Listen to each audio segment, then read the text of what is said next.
बेटा सभी को ढेर सारा स्नेह। स्नेह का वास्तविक और हृदय से शुरू तब आदर्श माना जाता है जब हम आपको कठिन चीज भी सरल स्वरूप में समझा सकें। जैसे जीवन बहुत कठिन है, यदि हमारा मन पवित्र है तो बहुत सरल है।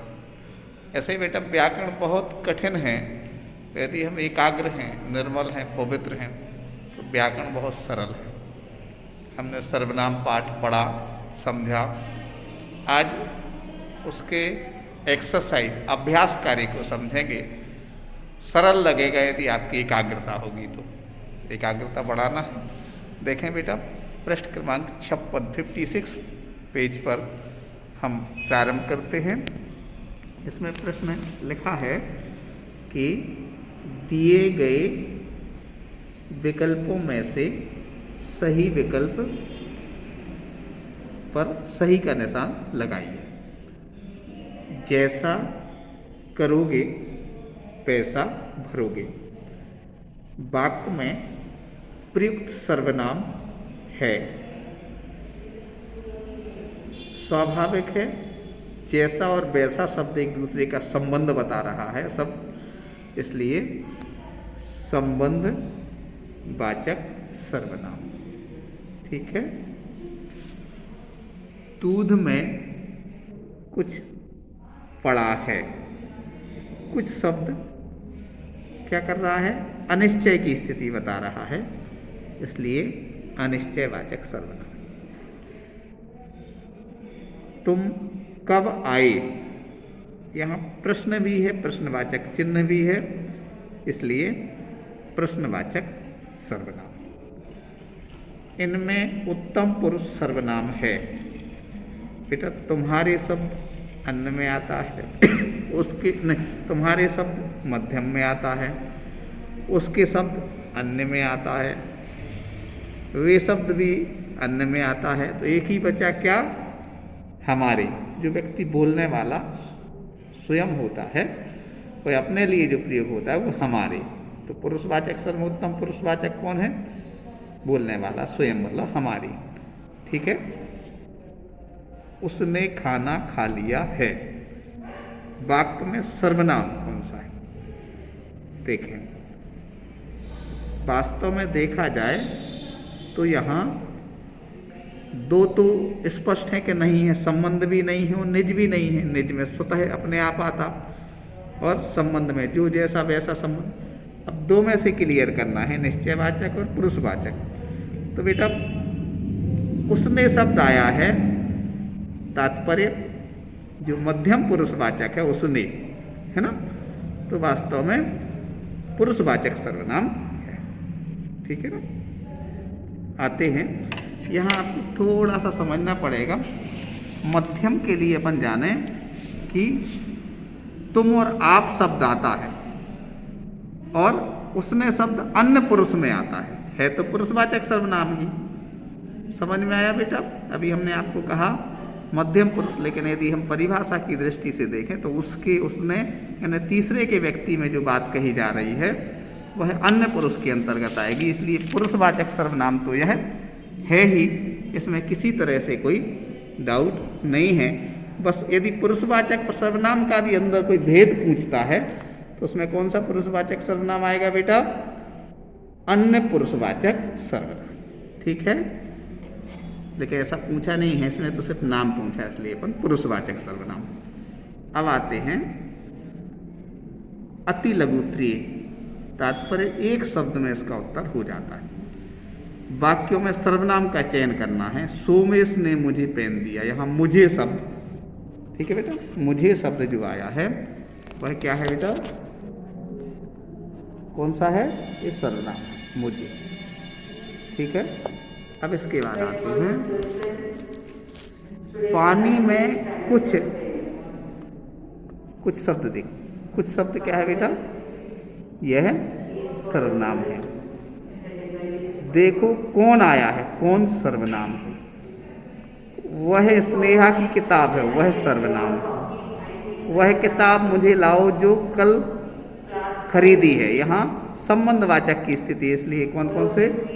वह और जो हमने यहाँ लिखे हैं बेटा, ठीक है। अब आते हैं सर्वनाम शब्द के उचित रूप लिखना है। यह उपहार उसने भेजा है, वह का क्या हो जाएगा, उसने। और वास्तव में यहाँ बहुत अधिक सम्मान की बात कहें तो उन्होंने शब्द भी हो सकता है। क्या हो सकता है बेटा, उन्होंने, लेकिन उसने लिखा तो भी व्याकरण की दृष्टि से सही है। इसके बाद क्या है, हमें कल वहाँ जाना है, आपसे मिलने कोई आया है, आपसे आप। वह घड़ी कहाँ है, मुझे पता नहीं, मैं का क्या हो जाएगा, मुझे। और तुम्हें प्रधानाचार्य ने बुलाया है, तो यहाँ तुम्हें शब्द, तुम का क्या हो जाएगा, तुम्हें। अब कुछ वाक्य हैं जिनकी शब्दों के आधार पर रचना करना, शब्द है, देखो कुछ शब्द हैं जिनकी रचना करना है वाक्य में। स्वतः, अपने कार्य स्वतः करना चाहिए, मतलब जो कार्य आपको सौंपा है वो स्वतः करें, अपने आप के लिए। निजवाचक सर्वनाम की स्थिति है बेटा। जो ईमानदार है वो ईश्वर से प्रेम करता है, मतलब ईमानदार व्यक्ति ईश्वर की हृदय से भक्ति कर पाता है। इसके बाद कुछ, हमें सबके लिए कुछ करना चाहिए, ये कुछ शब्द यहाँ, ठीक है।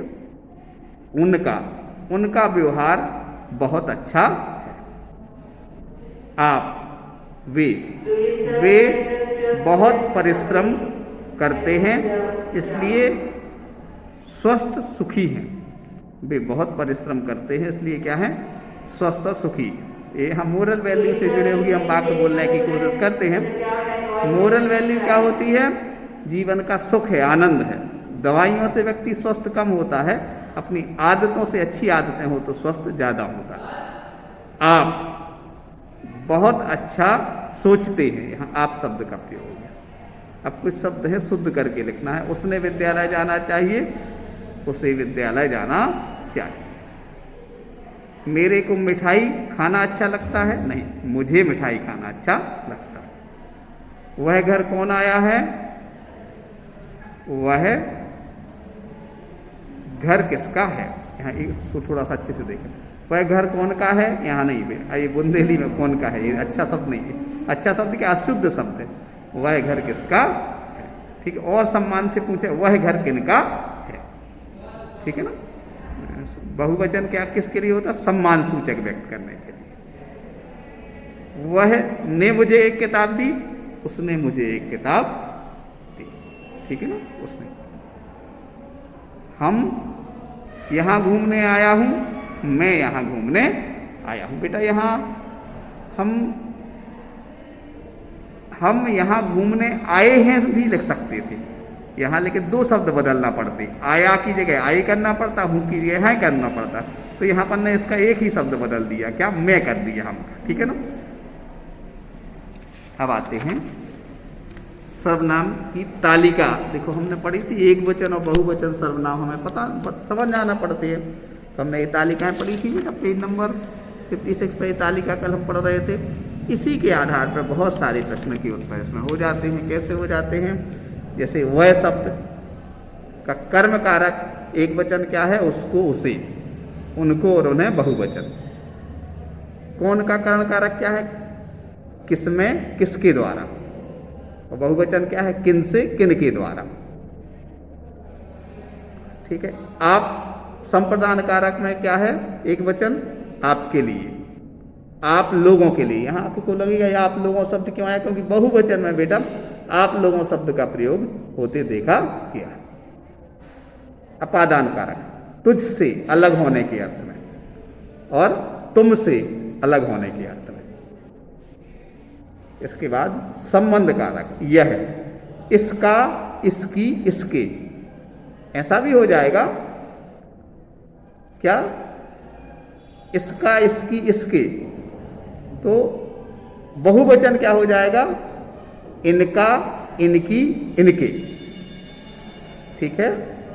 अधिकरण कारक, मुझ में, मुझ पर, हम में, हम पर। इस तरह इसके एक वचन बहुवचन के। अब सामान्यतः सर्वनाम किसे कहते हैं, पृष्ठ 52 पर अपन देखेंगे। इसमें सामान्य बात है बेटा, क्या बात बताई गई है, परिभाषा इसमें लिखी गई है।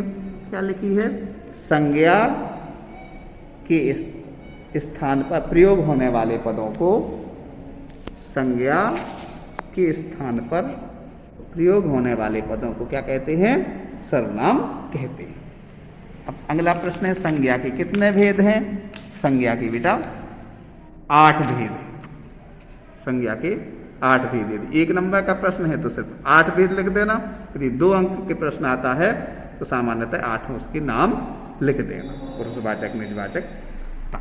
ठीक है। आता है प्रश्न पुरुषवाचक सर्वनाम, निश्चयवाचक तथा अनिश्चयवाचक सर्वनाम में अंतर स्पष्ट करना है। इसको पेज नंबर 54 पर देखेंगे। निश्चयवाचक की परिभाषा, उसका एक उदाहरण। अनिश्चयवाचक की परिभाषा, उसका एक उदाहरण। ठीक है ना। निश्चयवाचक में किसी दूर या पास की वस्तु या व्यक्ति घटना का निश्चित बोध होता है, लेकिन अनिश्चयवाचक में किसी निश्चित व्यक्ति वस्तु या का कोई ज्ञान नहीं होता है, किसी प्रकार का ज्ञान नहीं होता है। कौन, किसी के, कोई, ये शब्द आते हैं। ठीक है ना। कुछ, किसी का, कोई ना कोई, किसकी, ये शब्द आते हैं। कुछ, कोई, अनिश्चय में। अब आता है पुरुषवाचक सर्वनाम के कितने भेद होते हैं? उदाहरण सहित बताना। पुरुषवाचक सर्वनाम क्या है बेटा? जब सर्वनाम शब्दों का प्रयोग हम बोलने, सुनने वाले या जिसके बारे में कुछ कहा जा रहा है उनके लिए करते हैं, ये पुरुषवाचक सर्वनाम। जैसे हम कल मेला देखने गए थे, या हम पढ़ा रहे हैं, आप पढ़ रहे हैं, ये सब पुरुषवाचक सर्वनाम के अंतर्गत आएंगे। उसके 3 भेद होते हैं, उत्तम, मध्यम और अन्य पुरुषवाचक। इस तरह इसको ठीक से देखिएगा। इसकी हम आपके लिए एक फोटो भी सेंड करेंगे। और सबसे बड़ी बात, एकाग्रता से कोई चीज़ समझते देखते हैं तो आनंद भी आता है, आत्मविश्वास भी बढ़ता है, तो जीवन में सुख आता है। हमारे बच्चे खूब सुखी रहें। सुखी कब रहेंगे? जब हृदय से पवित्र होंगे। पवित्र हृदय से व्यक्ति समय का सदुपयोग करता है। आप समय का सदुपयोग करेंगे। इसी भावना के साथ आपको यह बात, और आपका परिणाम भी आने वाला है। आपको यदि थोड़ा सा भी कुछ ऐसा डाउट लगता है, कोई चीज़ लगती है, तो रिजल्ट से आप अपनी योग्यता एकदम आकलन नहीं करना, बस थोड़ी सी अपनी जो गलती है उसका क्या करेंगे? सुधार करेंगे। और फिर उस सुधार के बाद आपकी पोजीशन और अच्छी बनेगी। ढेर सारा स्नेह।